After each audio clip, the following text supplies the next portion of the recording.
Well, ladies and gentlemen, as you can hear, the sirens are now blaring here in Amman, Jordan, signaling that this is the time for people to go back to their homes. You see, in the last few days, we had a relative normalcy in the area where some shops, local, were allowed to open. Pharmacy, stores were allowed to open so that people can walk to that particular local grocery store and get what they need. Well, a few days ago, the government has announced that starting today at this particular hour, that there will be a 24-hour curfew to be imposed in the entire kingdom.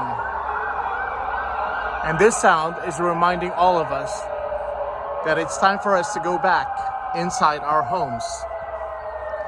I'm safe here on the rooftop of the building here in Amman where I'm staying, and thanks to the Jesuits who have welcomed me in their place. So in the briefing that was announced 2 days ago, all the shops and institutions authorized to open, and except for medical facilities, shall be completely closed for 24 hours as of this very moment. And they will be open, or I think the curfew will end on the 4th of April, which is on Saturday morning. In that press briefing that we heard, the government has said that there will be more army units and security forces that will be deployed in the villages, in the towns, in the communities, stressing that defense law will be applied against the violators. As you can see, everyone is hunkered in their homes. And they added also that all the paper permits will be canceled as of this very moment and to be replaced by electronic ones. They have also set up a hotline, a special hotline, 193 for the Civil Defense Directorate. And it has been activated around the clock for people to report any infected persons or those that have been in contact with any infected person and any suspected cases, stressing that any reports received will absolutely be confidential. I think it goes without saying, my dear friends, that we really need to heed the advice of the authorities. By now, they already know what they're doing.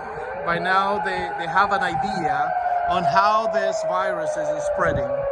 And they're asking all of us to help in that way by not being outside, by doing social distancing or physical distancing, as other people would say,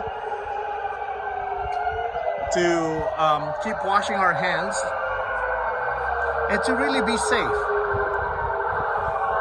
In the afternoon, we were talking over lunch about people that were asymptomatic, meaning they did not show any sign of symptoms, but still, without realizing they were carriers of the virus.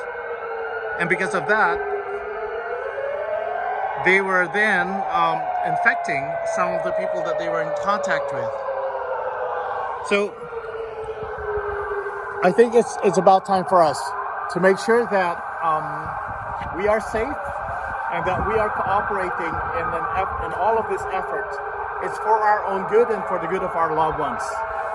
Incidentally, today, April 2, 2020, is also the feast of one of the two saints of the Philippines, Pedro Calungsod. Pedro Calungsod is was a young missionary who was martyred. And Pedro Calungsod is also the patron saint of the Philippine chaplaincy here in Jordan. And we would like to tell our kababayans, lahat po kayo na nagtatrabaho dito, let's all take all the necessary precautions para sa ating pong ikabubuti ito.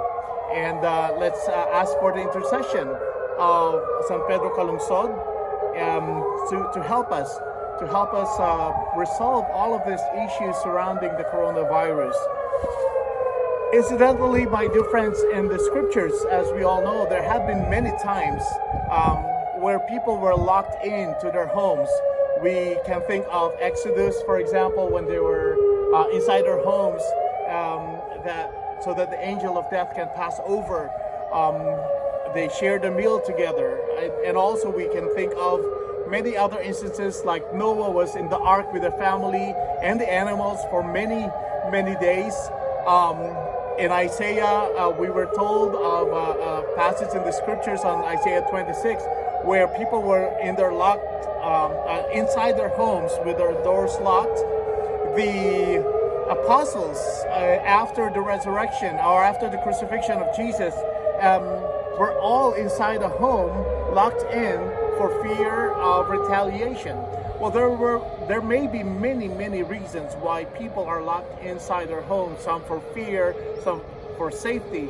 But I think for all of us, I think it's clear right now that the reason why we are staying home is because we would like to take care also of our relatives, of everyone that we love. We also do not want to be part of the spreading of the virus.